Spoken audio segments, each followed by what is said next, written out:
Hello friends, this video on electrostatic potential part 7 is brought to you by examfear.com. No more fear from exam. Please make sure that you have watched all the videos till part 6 before going ahead with part 7. Now let us look at some facts on electrostatic potential.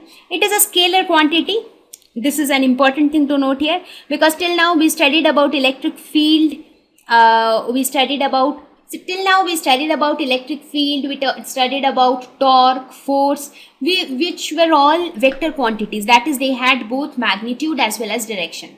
But when we talk of electrostatic potential, it has nothing to do with direction. It is a scalar quantity. Only magnitude matters. It doesn't matter from which direction a particle is coming, from which direction the electric field lines are coming. Nothing matters.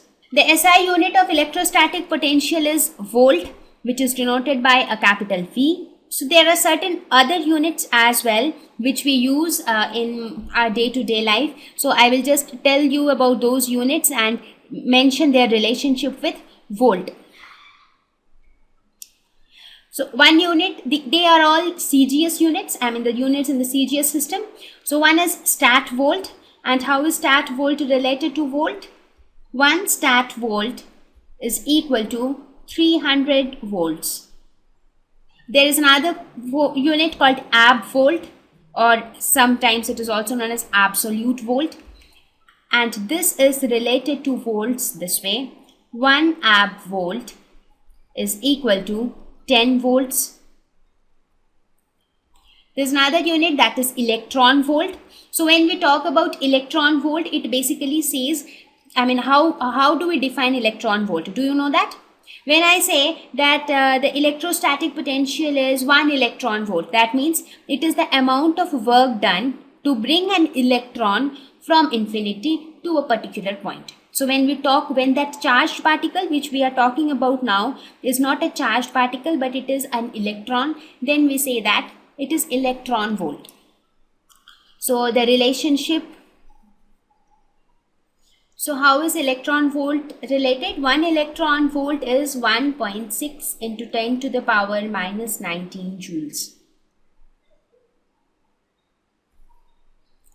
So basically these are all the units which are often related to electrostatic potential. So when I talk about stat volt or ab volt, they are basically the CGS units for electrostatic potential.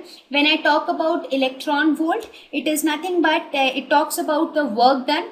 It talks about the work done to bring an electron from infinity to a particular point. So since this talks about the work done, so if you can see here, the unit is in joule. Joule is the unit for work done, right? So that is why the unit here is joules. So these are the various units which you will come across when you even see your numerical problems on electrostatic potential. Thank you. Please visit examfear.com to watch free educational videos, try free online tests, get the best quality study materials, study from the best tutors and mentors, and much more. Thank you once again.